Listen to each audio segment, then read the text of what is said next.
Ya, baik, di pertemuan kali ini kita akan membahas tentang array, tentang larik ya, nama lainnya array itu larik.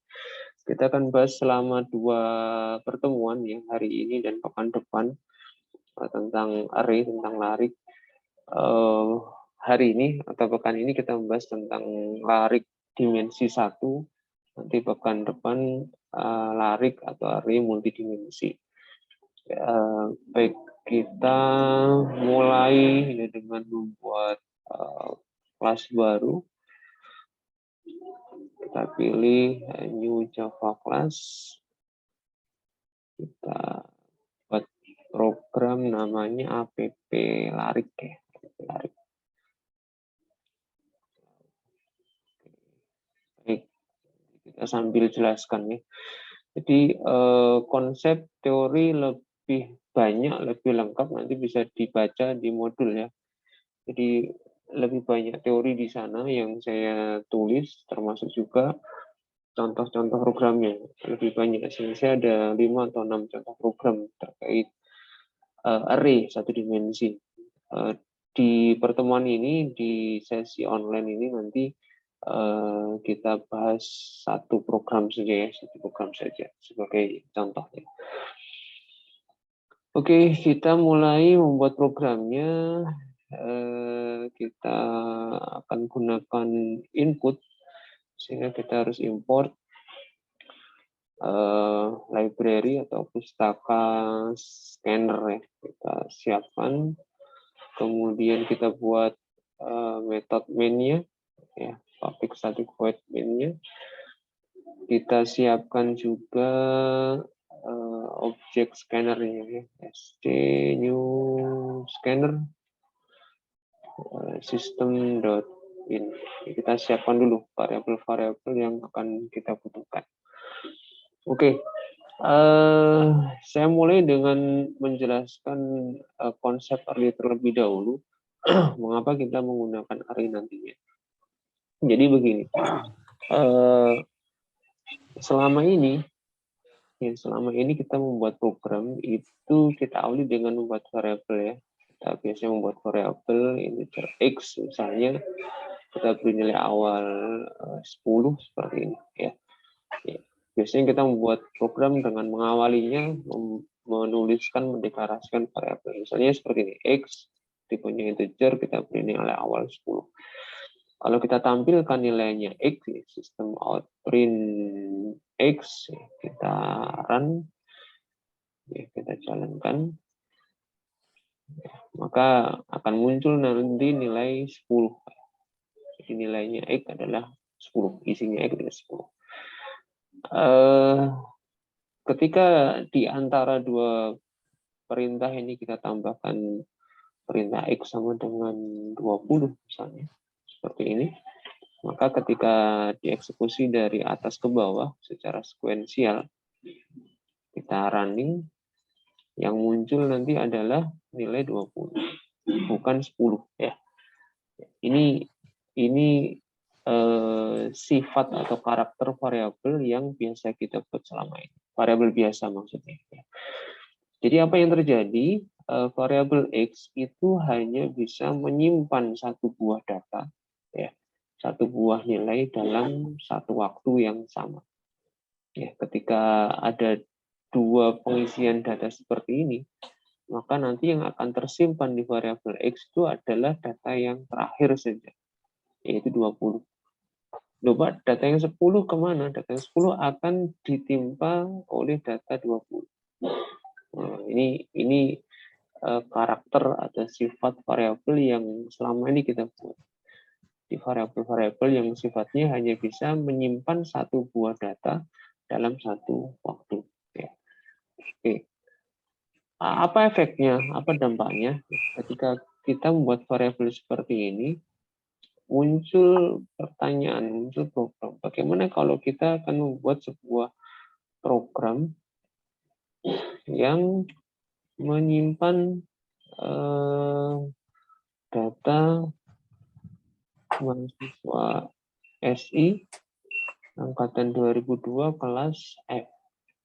Misalnya, ya, Apa yang akan kita lakukan ketika kita diminta membuat program untuk menyimpan data nilai misalnya ya, nilai mahasiswa SI angkatan 2002 kelas ya. Maka kita hitung dulu ini, berapa sih jumlah mahasiswa SI 22 kelas F? Oh, misalnya ada 40 orang. Ada 40 orang nih, berarti kita butuh 40 variabel. Ya, apakah nanti akan kita buat seperti ini, misalnya nilai 1, nilai 2, nilai 3, nilai 4, dan seterusnya. Nah, sampai nanti nilainya 40 misalkan. Ya. Untuk menyimpan satu variabel, satu nilai mahasiswa, kita perlu membuat katakanlah 40 variabel nilai. Sepertinya bisa menjadi solusi, bisa memecahkan kebutuhan program kita. Tapi cara seperti ini itu punya PR ya, punya efek nanti. Bagaimana kalau misalnya ruang lingkup aplikasinya dinaikkan, di scale up untuk menyimpan nilai mahasiswa SI secara keseluruhan dari semua angkatan. Oke. Hari ini mahasiswa SI sekitar 700 orang. Apakah nanti kita perlu membuat variabel nilai 700 misalnya? Ya, apakah harus begini? Jadi nilai 1, nilai 2, nilai 3 sampai nilai 700 alias kita membuat 700 variabel. Bayangkan ya, jadi 700 baris source code kita awal itu isinya deklarasi variabel. Ini dari nilai 1, nilai 2, nilai 3, nilai 4, sampai nilai 700. Wah, ini mulai jadi masalah ini. Mulai jadi masalah. Nah, kalau mahasiswa se-UPN bagaimana? Wah, ada 15.000 gitu ya, mahasiswa. Apa kita perlu membuat 15.000 variabel? Variabel 1, 2, 3, sampai nilai 15.000. Ya, luar biasa. Loh, Pak, ini baru satu mata kuliah misalnya. Padahal mahasiswa itu kalau kuliah sampai lulus minimal ada sekitar 50 mata kuliah. Wah, banyak lagi berarti gitu ya. Banyak lagi. Ya, 50 kali 15.000. Wah, bisa ratusan ribu baris hanya untuk deklarasi variabel. Belum nanti kalau dipecah-pecah komponennya. Ada nilai UTS, nilai UAS, nilai tugas, dan seterusnya. Wah, jadi jangan-jangan habis source code kita hanya untuk membuat deklarasi variabel. Nah, inilah kelemahan ketika kita menggunakan variabel biasa untuk menyimpan ya, data yang jumlahnya banyak, jumlahnya lebih dari satu. Ini kelemahan nih, kekurangan. Ya, bagaimana solusinya? Maka muncullah array. Jadi solusinya adalah array. Kita akan membuat nanti mengimplementasikan bagaimana array menjadi solusi untuk pembuatan variabel yang sedemikian banyak. Maka solusinya adalah array. Yang kita gunakan nanti hari ini adalah array satu dimensi. Baik, itu latar belakang ya kenapa kita nanti dalam banyak hal ya ketika membuat program itu hampir pasti berinteraksi dengan array ya. Hampir pasti ketika kita berbicara tentang data yang jumlahnya banyak itu hampir pasti nanti solusinya adalah array. Oke, kita akan membuat program ya menggunakan array. Kita hapus dulu yang tidak kita pakai ini. Oke, kita akan membuat sekarang bagaimana mengimplementasikan, menerapkan array dalam program ya, dalam program yang nanti bisa kita running ya, kita jalankan bersama-sama. Oke, ceritanya kita akan membuat program, tentang nilai ya, tentang nilai mahasiswa misalnya ya, tentang nilai mahasiswa. Jadi kita akan membuat program untuk menyimpan data-data nilai mahasiswa ya, yang isinya nanti adalah nama ya, nama mahasiswa, kemudian nilai ya. di nama mahasiswa, kemudian nilainya. Ya, kita akan membuat program yang nanti bisa menyimpan data nama dan nilai mahasiswa. Tentunya dalam jumlah yang banyak ya, lebih dari satu ya tentunya. Baik, oke kita akan mulai dengan membuat array. Jadi array itu kita deklarasikan dulu ya, kita definisikan dulu sebelum kita pakai. Caranya bagaimana? Caranya hampir sama dengan membuat variabel seperti biasanya. Saya perkenalkan sekalian tipe data baru yang namanya string. Ya, string ini tipe data baru, tipe data bentukan ya atau turunan di luar tipe data standar atau default yang sudah kita bahas sebelumnya ya, ada integer, float, double, char, boolean dan seterusnya. Itu tipe data standar ya. Maka string itu adalah tipe data turunan. Ya, turunan dari mana? Turunan dari karakter. Jadi string itu tipe data yang isinya adalah kumpulan karakter. Silakan bisa nanti dibaca lebih lanjut di modul ya. Ada bagian pembahasan tentang string. Di string adalah tipe data yang isinya nanti kumpulan karakter. Ya, lebih dari satu karakter. Ya, paling singkat nanti berupa kata bisa, yang formatnya lebih panjang bisa menjadi sebuah kalimat. Ya. Baik, string kita gunakan untuk variabel nama. Ya, string kita gunakan sebagai variabel nama. Artinya kita akan membuat variabel dengan nama-nama ya, supaya nggak rancu kita beri nama MHS aja ya. Dengan nama MHS ya. Ini tipe data biasa seperti ini, string nama MHS. Kalau ingin menjadi sebuah array, karena kita akan menyimpan beberapa data mahasiswa, caranya adalah kita tambahkan kurung siku di sebelahnya, ya sebelah nama variabel seperti ini. Ya, string nama MHS. Ini cara membuat variabel berupa array, ya berupa array,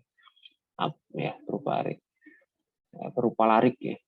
Dengan cara demikian, maka nanti satu variabel nama MHS ini bisa diisi banyak data nama mahasiswa. Ya. Cara yang lebih lengkap kita tambahkan seperti ini, sekalian dengan definisinya. New string mirip dengan scanner ya. Kemudian diikuti dengan size-nya berapa. Misalnya kita isi 5. Ya, artinya apa? Artinya kita membuat array nama mahasiswa itu yang nanti isi datanya berupa string, jumlahnya 5. Ya, jumlahnya 5. Jadi array itu nanti kalau saya tulis di modul itu seperti gerbong kereta api ya kalau satu dimensi. Jadi kurang lebih seperti ini. Ya. Kalau kita ilustrasikan nanti seperti ini. Nah, jadi array itu seperti ini. Jadi ada slot-slotnya begitu ya. Ada slot-slotnya, ada alokasi-alokasinya dalam memori komputer. Ada tempat-tempatnya, ada kotak-kotaknya. Ya. Itu ilustrasi array ya, larik ya. Nah, variabelnya 1. Jadi nanti dia bisa menyimpan banyak data nama mahasiswa, tetapi variabelnya cukup 1. Sehingga case problem tadi masalah nilai, ketika akan digunakan untuk 700 mahasiswa, kita tinggal mengganti jumlahnya di sini, 700 misalnya. Maka array yang kita buat nanti bisa punya kapasitas menyimpan 700 nama mahasiswa. Mahasiswa UPN ada 15.000, Pak. Kita ganti aja sih, 15.000. Ya. Jadi ini keuntungannya array. Ya. Jadi kalau tadi kita harus menulis 15.000 variabel, ya, dari 1 sampai 15.000, tapi dengan array kita cukup menulis 1 nama variabel. Tinggal menambahkan size-nya berapa, ya, ukurannya berapa, kapasitasnya berapa. Ya, ini keuntungannya array. Jadi satu variabel bisa menyimpan banyak data dengan tipe yang sama.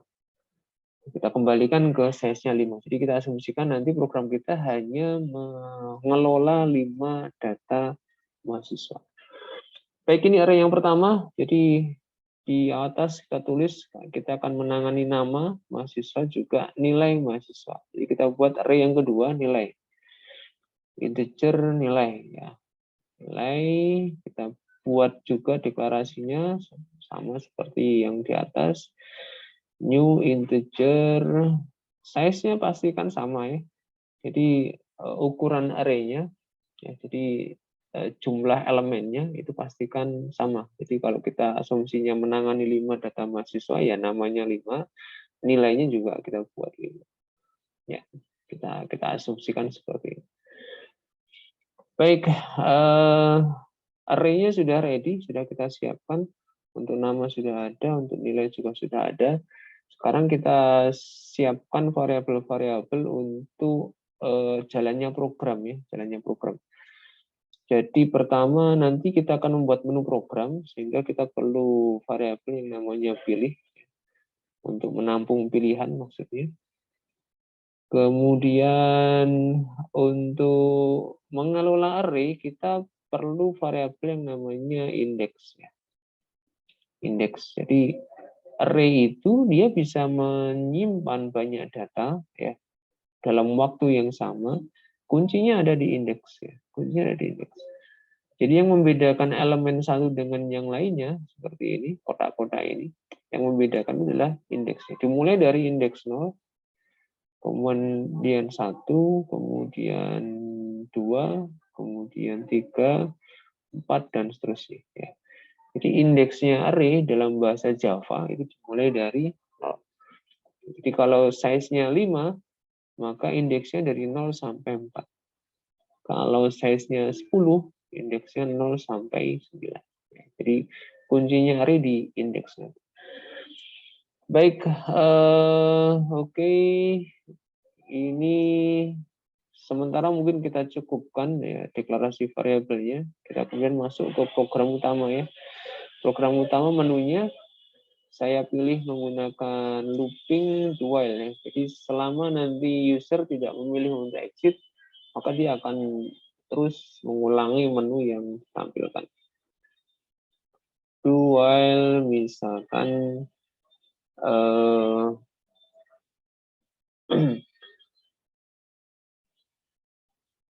pilihannya misalnya 2 ya, pilih tidak sama dengan 2. Kenapa 2? Karena mungkin menunya hanya 2 saja ya. Kita tampilkan pilihan menunya.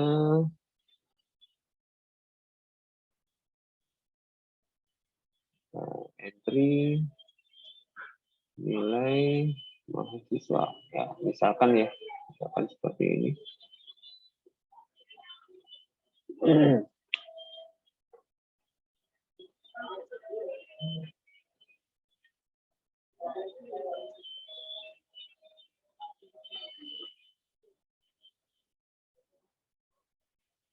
Oke, misalnya kita pilih di sini entry nilai, ya.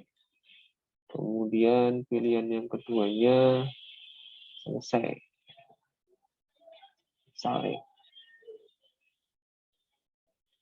Kemudian kita buat input, pilih berapa begitu. Kemudian kita buat scannernya. Oke, seperti ini.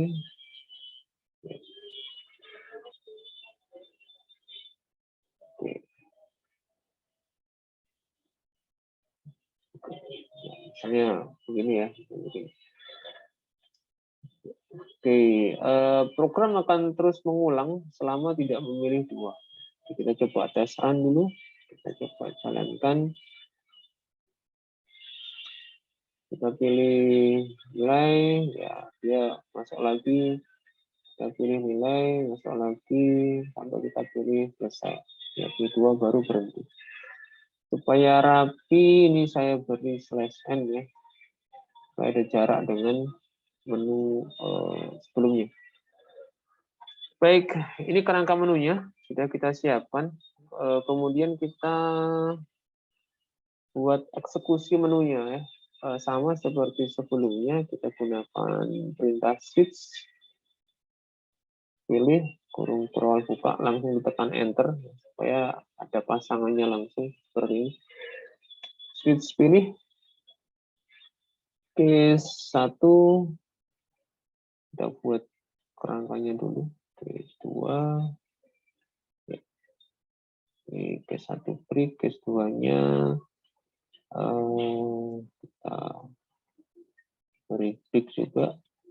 Kalau case 2 selesai, ya kita beri terima kasih begitu. Bisa juga ditambahkan pilihan default untuk input-input yang di luar ya, di luar yang disediakan. Pilihan tidak tersedia, tidak ada. Jadi kalau user memilih 3, memilih 4, memilih 0, nanti larinya ke default. Oke, untuk pilih 1, ya pilih 1 dia memasukkan nilai sebagaimana yang kita rencanakan tadi. Data yang akan disimpan adalah data nama dan data nilai. Berarti kita perlu 2 input ya. Kita perlu 2 input. Kita tampilkan perintah untuk input nama, ya, nama mahasiswa. Kita tampilkan. Kemudian kita siapkan variabel namanya ya untuk input nama seperti ini. Kita gunakan scanner, kemudian kita gunakan next ya. Kita gunakan perintah next. Oke, maka nama nanti yang dimasukkan oleh user akan tersimpan di variabel nama. Ya, di variabel nama. Kemudian variabel nama ini bisa ditransfer ke array. Ini nama mahasiswa. Ya, tadi yang sudah kita buat di atas. Nama mahasiswa seperti ini. Kita panggil. Di posisi indeks, jangan lupa. Di posisi indeks, pakai X ya, bukan pakai KS. Posisi indeks, itu kita isi nama. Ya, boleh seperti ini. Atau boleh juga langsung di bypass. Bypass itu maksudnya bagaimana? Kita tulis seperti ini. Nama mas.index itu langsung dipanggil dengan scanner. Ini boleh juga. Silakan dipilih mana yang lebih disukai. Mau cara langsung ke array maksudnya, atau mau cara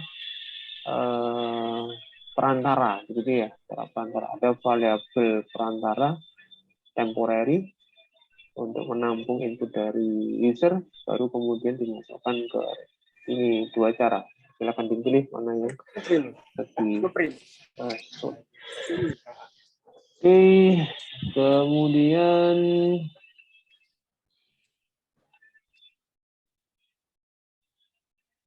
kemudian kita buat input untuk nilai. Kita buat input untuk nilai. Masukkan nilai. Ya. Kita ratakan tanda sama dengannya. Kemudian kita simpan. Ini kita coba cara yang kedua ya, langsung ya. Nilai.index diisi dengan scanner.nextIn. Jadi 2 cara kita praktekkan langsung. Cara lewat variabel perantara atau cara langsung ya, dari array langsung menampung input dari user. Oke, ini proses input nilai. Ya, proses input nilai. Kita coba tes running ya. Kita coba tes running.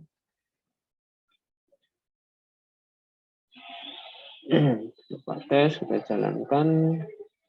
Apakah berhasil? Entry nilai, kita pilih 1. Nama misalnya Budi. Nilainya 78. Coba entry nilai lagi. Nama itu nilainya 77 misalnya. stabilisasi. Oke, sepintas program berjalan sesuai harapan, sepintas ya. Kita coba cek dengan menampilkan. Jadi kita isi dan kita tampilkan. Menampilkannya di mana? Menampilkannya misalnya kita letakkan setelah switch ya, setelah switch. Misalkan di sini ya.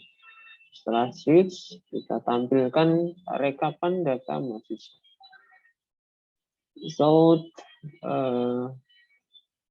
and data nilai mahasiswa. Nah, misalkan di bawah di sini ya. Ya, cara menampilkannya bagaimana? Dari array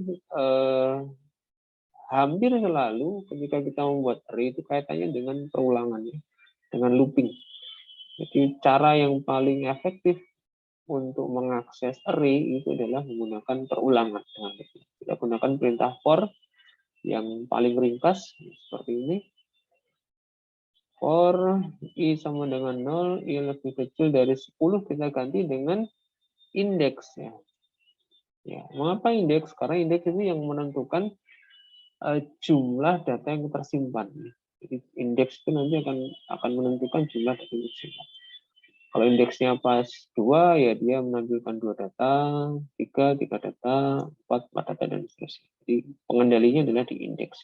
Jadi tidak kita tentukan jumlah fix angka berapa.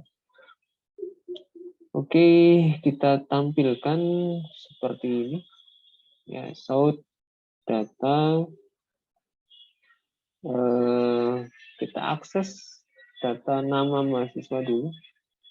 Nah, kemudian kita gunakan indeksnya dari variabel i.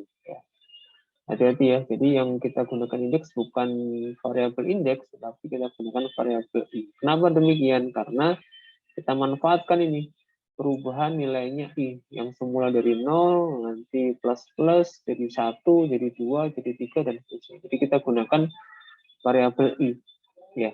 Jadi nanti bisa berubah-ubah dari 0, dari 1, 2 dan seterusnya. Dari elemen paling depan ke sebelahnya dan seterusnya. Itu maksudnya ya. Kenapa kalau di sini diisi i ya. Kemudian kita tambahkan misalnya nilai ya. Jadi kita ingin menampilkan nama mahasiswa, kemudian di sebelahnya nanti ada kurung siku nilainya berapa. Oke, caranya sama, kita akses variabel array-nya, kemudian kita tambahkan indeks. Jadi caranya sama. Ini nama, kemudian sebelahnya ada nilai. Oke, kira-kira seperti ini konstruksi tampilannya nanti, data nilai mahasiswa. Supaya rapi, saya tambahkan di paling bawah dan lain ya. Supaya ada jarak dengan teks di bawahnya. Dia akan muncul daftar begitu ya, baris 1, 2, 3 dan seterusnya. Ini untuk menampilkan data nilai mahasiswa setelah proses entry-nya selesai. Oke, kita coba tes run kembali. Oke, kita pilih entry nilai. Nama Fuki, nilainya 88. Ya, data nilainya, wah, ini data nilainya kosong, nggak muncul. Maksudnya muncul Budi. Ada apa-apa ini di sosmed kita. Baik kita teliti, kita cek, penyebabnya adalah kita lupa. Jadi kalau tidak muncul seperti ini, berarti loopingnya ini ada yang error. Secara logika ada yang error. Jadi kalau ada source code yang mestinya muncul kemudian nggak muncul tampilannya, berarti di bagian ini ada errornya. Artinya apa? Artinya perintah sistem output ini tidak tereksekusi. Ya, berarti apa penyebabnya? Di antara 3 perintah ini ada yang salah. Ya. Ada yang salah secara nilai ya. Jadi source code-nya tidak salah, ya, tapi ketika running itu data nilainya tidak sesuai dengan yang kita harapkan. Oke, kita cek ya. I dimulai dari 0, indeks dimulai dari 0. Di indeks dimulai dari 0. Ya, di awal kita tadi menuliskan indeksnya nilainya 0. Sehingga ketika dicek kita lupa ternyata di sini menambahkan indeks plus ya. Jadi mestinya setiap kali penambahan di sini itu indeksnya bertambah sehingga posisi elemennya array itu bisa bergeser ke sebelah. Tapi kita lupa tadi efeknya ketika dicek di sini logikanya menjadi apakah 0 lebih kecil dari 0. Ya, dia otomatis false ya, salah. 0 lebih kecil dari 0 salah. Sehingga ketika salah looping ini berhenti sudah. Pertama kali dijalankan sudah berhenti sehingga teks ini nggak akan dieksekusi. Oke, supaya betul kita beri tambahan perintah di sini indeks plus plus. Jadi setiap kali sukses menambahkan menyimpan data, variabel indeksnya bertambah. Variabel indeksnya bertambah. Baik, kita stop, kita run lagi. Kita jalankan lagi nih programnya, kita entry nilai, nama Budi, nilainya 88. Ya, muncul di sini. Budi nilai 88. Ya. Jadi muncul nilai 88. Oke, kita coba entry lagi. Data nilai yang kedua. Kita pilih 1. Nama Bedu. Nilainya 77. Ya, muncul di daftar nilai di atasnya. Ada Budi dan Bedu nilainya. Ya, kita coba data yang ketiga ya. Kita coba data yang ketiga. Kita entry lagi. Namanya Doni misalnya ya. Nilainya 99. Oke. Ya, masuk ya, tersimpan di dalam daftar dalam array. Jadi Budi, Bedu, Doni nilainya tersimpan semua. Harap diingat bahwa array-nya ada 2 ya. Jadi array yang kita gunakan di sini ada 2. Jadi membacanya jangan baris tetapi kolom ya. Jadi membacanya kolom jangan baris. Jadi kita punya array Budi, array nama, dan juga kita punya array untuk nilai. Ya, jadi jangan dibaca baris ya. Kenapa? Karena array itu menyimpan data yang tipenya sama. Ya, jadi dalam sebuah array itu ya kalau string semua. Jadi bacanya kolom ya. Kalau integer ya integer semua. Jadi harap perspektifnya, cara bacanya disesuaikan ya. Jadi untuk membaca array kita membacanya secara per kolom ya, per kolom. Oke, kita berhasil menyimpan ya. Kita pilih selesai. Kemudian oke, ini karena tadi ternyata sudah ada slash n di atas, jadi tidak perlu kita tambahkan supaya caranya. Kita bisa menambahkan juga nomor urut ya, jadi kita akan terlihat lebih rapi kalau di depan nama ini ada nomor urut. Kita bisa menambahkan nomor urutnya di sini. Sebelum nama, kita tampilkan nomor urut I plus 1. Kemudian disambung dengan titik misalnya. Jadi misalnya seperti ini. Ini ada nomor urut, titik, kemudian baru nama dan nilai. Kenapa I plus 1? Karena I-nya dimulai dari 0. Ya. Jadi kenapa dalam kurung ini ada plus 1-nya? Karena nilai I dimulai dari 0. Kalau tidak kita plus 1, nanti pertama kali muncul nilainya I adalah 0. Kan kita tidak terbiasa mengawali urutan dengan 0. Tapi data itu dimulai dengan urutan 1, 2, dan seterusnya. Baik, kita coba tes run lagi. Kita jalankan. Oke, kita pilih 1, namanya Budi. Nilai 88. Ya, jadi muncul ini nomor urut, kemudian nama, baru nilai. Kita entry lagi, namanya Doni. Nilainya 99. Kita entry lagi, namanya siapa ini? Adi misalnya ya, nilainya 77. Nah, ketika data kita masukkan lagi nilai namanya Dubi ya, misalnya ya, nilainya 66 misalnya ya. Kemudian kita masukkan nama yang terakhir ya, kita pilih lagi entry, kita masukkan namanya Erik misalnya ya, nilainya 55. Ya, secara kapasitas ini sudah penuh di sini. Ya, secara kapasitas. Kenapa? Array yang kita buat tadi kapasitasnya adalah 5 ya, 5. Jadi kapasitas elemen yang kita buat itu 5. Dan saat ini ketika program berjalan ini sudah 5. Dan, apa yang terjadi ketika kita tambahkan data yang baru? Ini kita tes bagaimana kalau kita paksa untuk entry lagi. Kita paksa untuk entry lagi. Kita masukkan nama, tes. Nah, ini yang terjadi. Ini yang sering terjadi nanti ketika kita menggunakan array. Ada kesalahan, ada error di mana pesannya adalah ini. Array index out of bounds exception.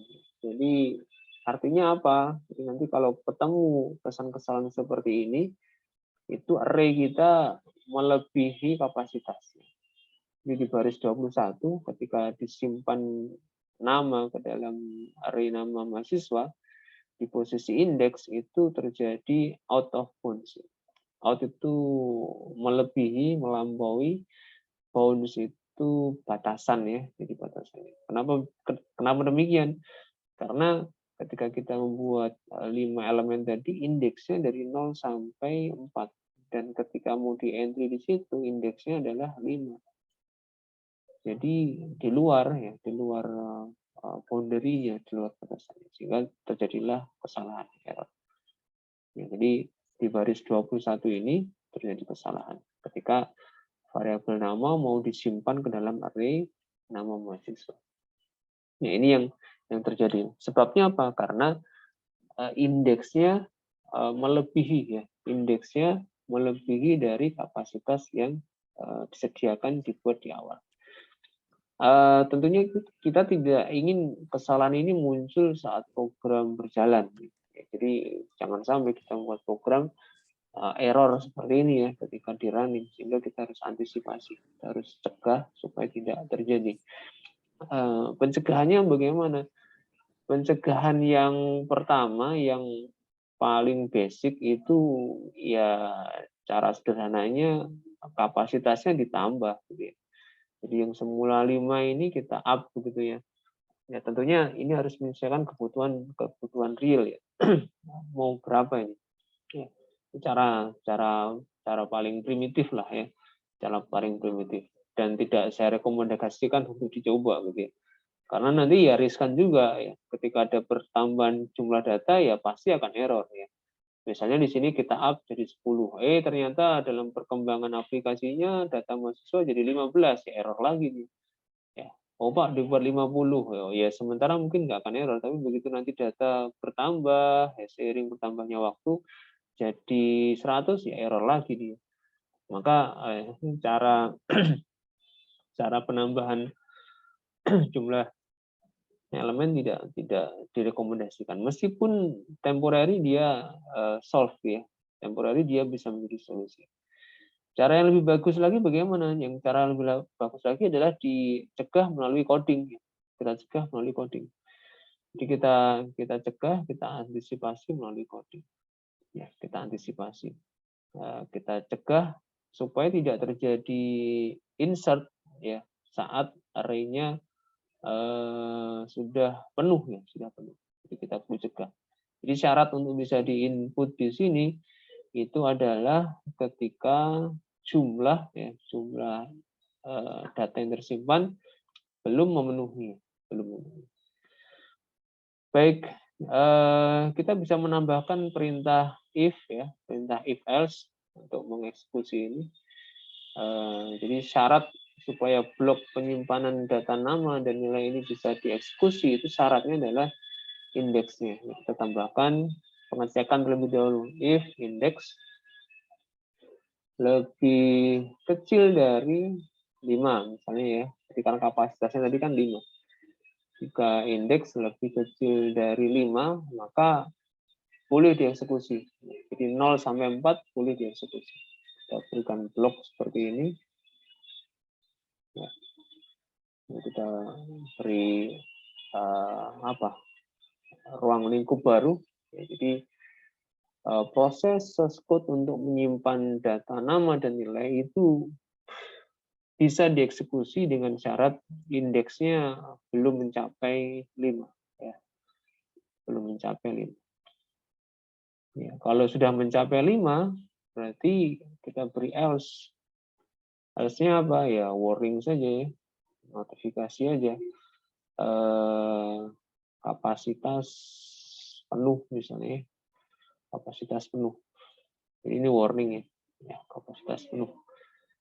Kalau yang atas, ketika sudah tersimpan, kita bisa beri message yang beda, entry sukses, misalnya entry sukses. Ini untuk membedakan nanti buat user ya. Apakah entry-nya sukses, apakah gagal, itu ya taunya dari notif ini. Baik, ini skenario-nya.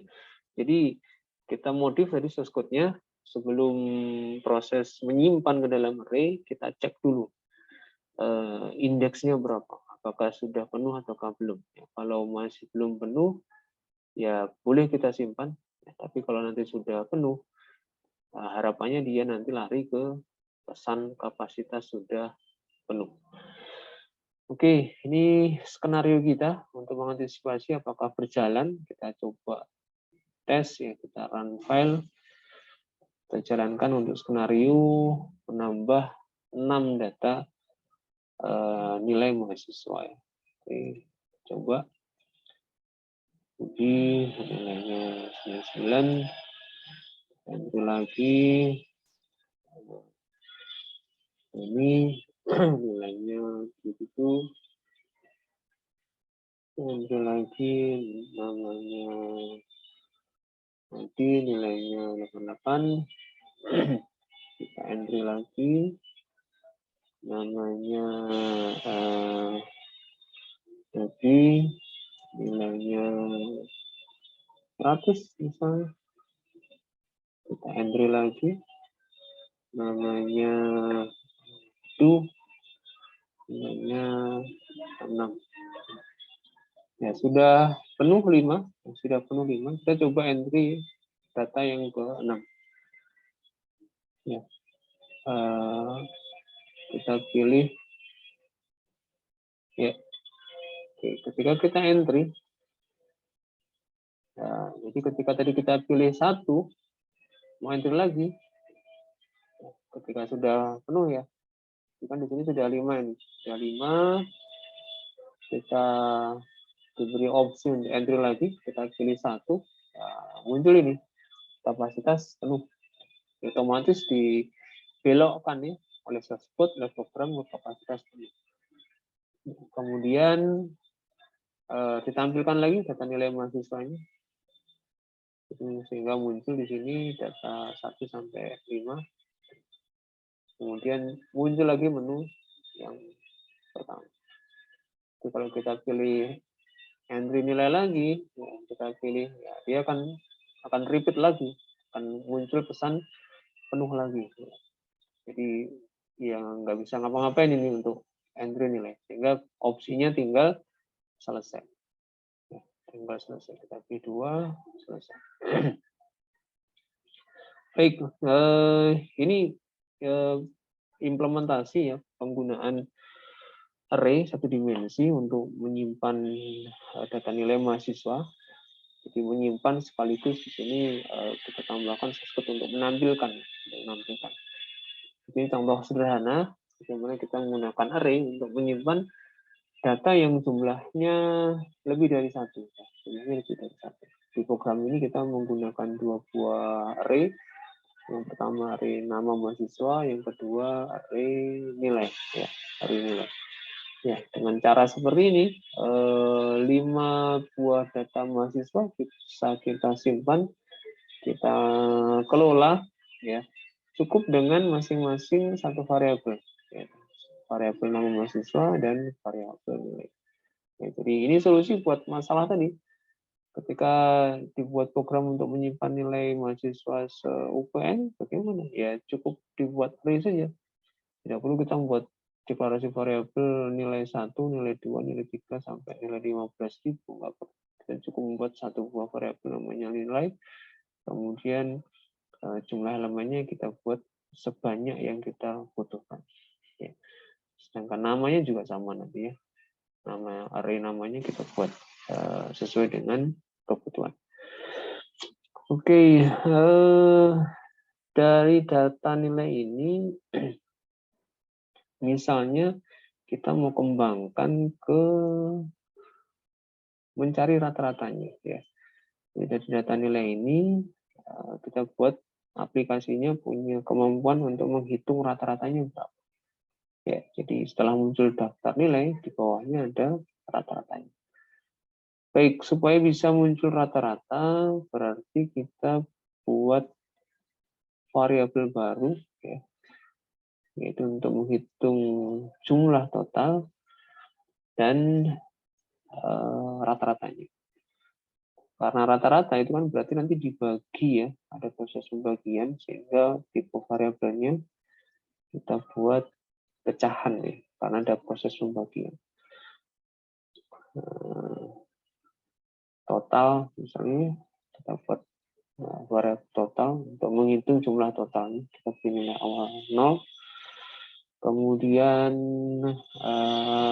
rata-rata ya, rata-rata. Jadi kita butuh dua variabel tambahan ini. Setelah kita buat variabelnya, kita sisipkan proses perhitungan itu saat menampilkan. Saat menampilkan di sini, kita sisipkan source code-nya di bawahnya. Ya, source code untuk apa? Source code untuk menghitung jumlah total nilainya. Jadi total sama dengan total ditambah nilai indeks. Ya, jadi nanti saat menampilkan itu otomatis juga menghitung total. Ya, setiap nilai dijumlahkan ke total.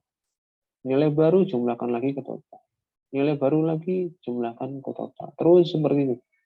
Sampai semua data nilai dibaca sekaligus dihitung.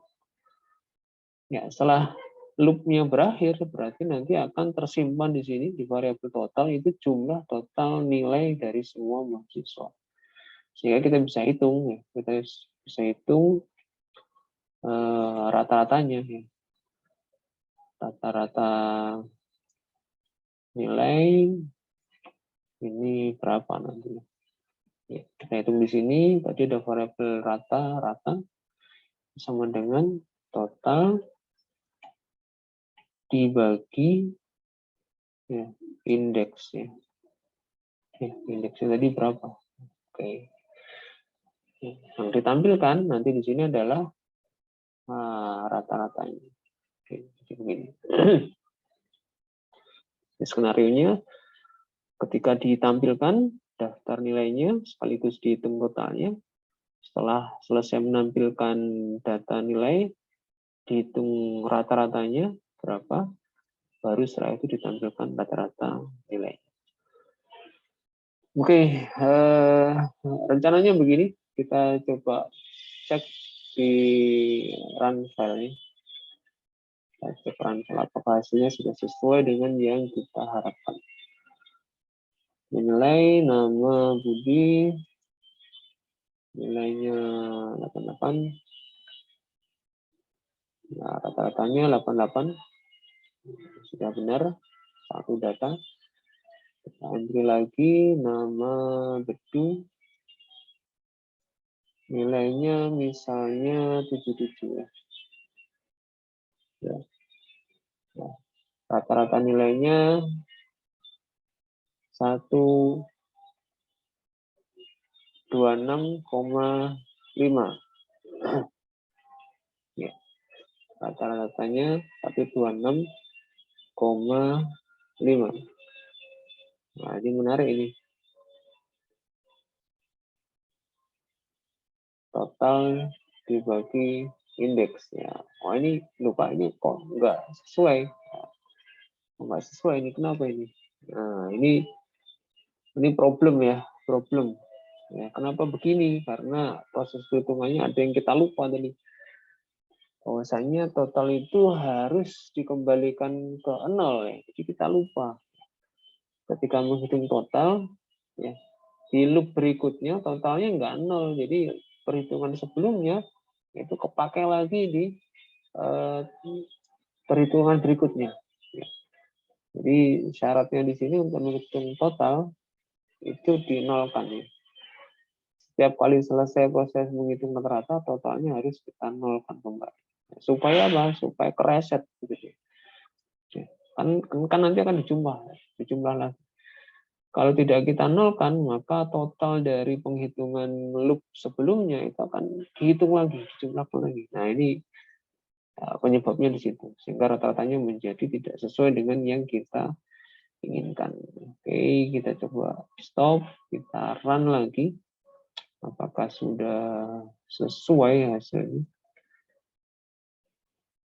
Oke, kita coba entry nilai lagi, namanya Budi, nilai 88. Kita entry lagi, namanya Bedu, nilainya 77. Ya, oke. Ya, rata-rata nilai berubah. Yang tadi 120 sekian, ini menjadi 82,5. Sepertinya sudah benar ya, sepertinya sudah benar. Jadi selisihnya ini adalah 11 dibagi 2 itu 5,5 ditambahkan 77 ya. Jadi sudah 82,5 betul. Kita coba data yang ketiga, kita tambahkan misalnya namanya Doni, nilainya 99. Nah, nilainya kembali ke 88 ya. Jadi karena selisihnya sama ya. Selisihnya atas dengan bawah sama. Jadi 88 ke 99 11, 88 ke 77 juga 11. Jadi ketemunya kembali ke 88. Baik, satu lagi kita tambahkan supaya angkanya jadi pecahan. Namanya Dika misalnya. Nilainya kita buat 79 misalnya. Ya, oke. Nah, rata-ratanya berubah menjadi 85,75. Oke, kita pilih selesai. Baik, jadi ini contoh penggunaan array satu dimensi untuk membuat program yang mengelola data dalam jumlah banyak ya, dalam jumlah banyak.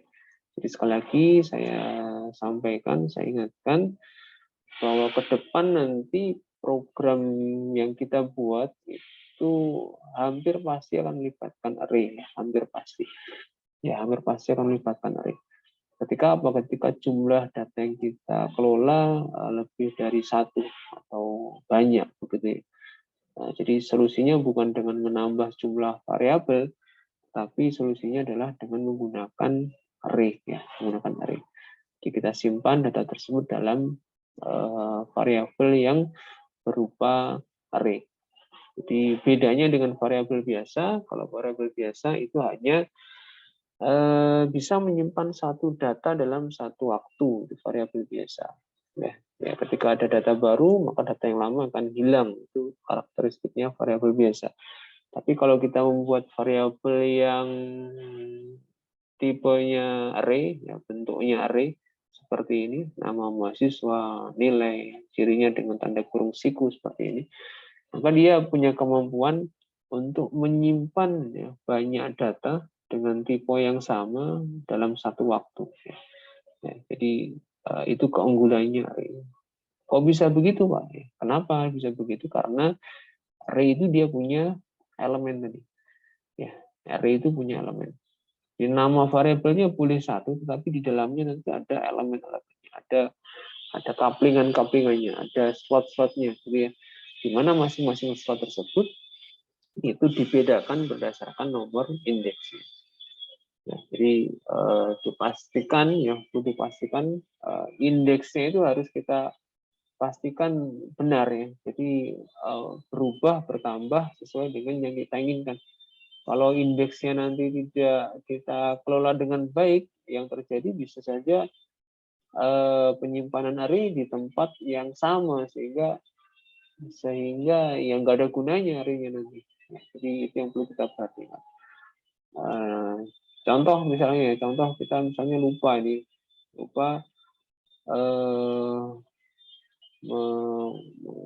mengubah ya, indeksnya ini kita lupa misalnya ya, nama indeks ini ya kita tadi ganti dengan 1 misalnya ya, misalnya begini ya, nama mahasiswa indeks 1 diisi dengan nama. Artinya apa? Setiap variabel nama baru disimpan itu menyimpannya selalu di posisi indeks 1 ya. Terus begitu ya, ada nama baru nyimpannya di indeks 1. Nama baru simpannya di indeks 1. Artinya apa? Artinya ya hanya indeks 1 saja yang nanti ada isinya. Ini misalnya kita lupa ya, yang seharusnya indeks kita ganti dengan 1. Ya. Ya. Kita coba tes run ya. Case seperti ini cukup sering juga terjadi. Kita pilih 1, nama Budi, tapi nilai 99. Ya. Nah, muncul di sini 0. Ya. Kenapa 0? Karena indeks 0-nya nggak terisi. Indeks 0-nya kelewatan. Jadi ketika dibaca indeks 0-nya ya isinya 0, nggak ada isinya. Nggak ada isinya. Ya. Kenapa? Karena data Budi itu kesimpannya di indeks 1, bukan indeks 0. Coba lagi ya, entry lagi. Tapi program nggak error ya, program nggak error. Jadi hati-hati di sini. Bedu nilainya 77.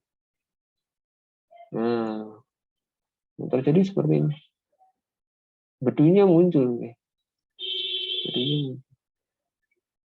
Ya, tersimpannya di indeks 1. Oke, kita coba lagi ya. Coba lagi data yang ketiga. Nama Doni nilainya 66. Nah, terulang nanti case-nya Doni itu. Ketika ditampilkan, ya, Doni-nya kesimpannya hanya di indeks 1. Jadi bedu tadi muncul di indeks 1. Ya. Tapi ketika Doni disimpan, ya dia akan disimpan di indeks 1. Nah, alias menimpa datanya bedu tadi. Ya. Nah, ini efeknya ketika kita lupa mengatur indeksnya array. Ini cukup sering juga terjadi. Hati-hati dengan indeks. Jadi kita kembalikan lagi ke variabel indeks. Oke, kita stop. Baik, saya kira itu contoh program penggunaan array untuk studi kasusnya menyimpan data nilai mahasiswa ya beserta dengan namanya. Jadi itulah kelebihannya array. Jadi kita cukup dengan satu variabel, kita bisa menyimpan banyak data dengan tipe yang sama tanpa harus repot membuat sekian banyak variabel. Ya, sekian banyak variabel. Jadi itulah keuntungannya kita menggunakan array. Kemudian poin pentingnya hati-hati dengan indeks. Ya. Hati-hati dengan indeks di dalam array. Bagian utama ya kuncinya array adalah indeks. Jadi hati-hati dengan indeks. Ya, setiap elemen di dalam array itu memiliki nomor indeksnya masing-masing. Jadi hati-hati dengan indeks. Ya, hati-hati dengan indeks. Pastikan indeksnya terkelola dengan baik selama jalannya program. Oke, saya kira itu sedikit tambahan dari saya untuk materi array ya, satu dimensi atau larik satu dimensi. Poin-poin pentingnya silakan dicatat begitu ya. Nanti kalau ada yang kurang jelas, kurang paham bisa ditanyakan ya, bisa ditanyakan. Oke, sampai di sini penjelasan saya termasuk demo programnya. Setelah ini bisa kita lanjutkan dengan sesi diskusi dan tanya jawab.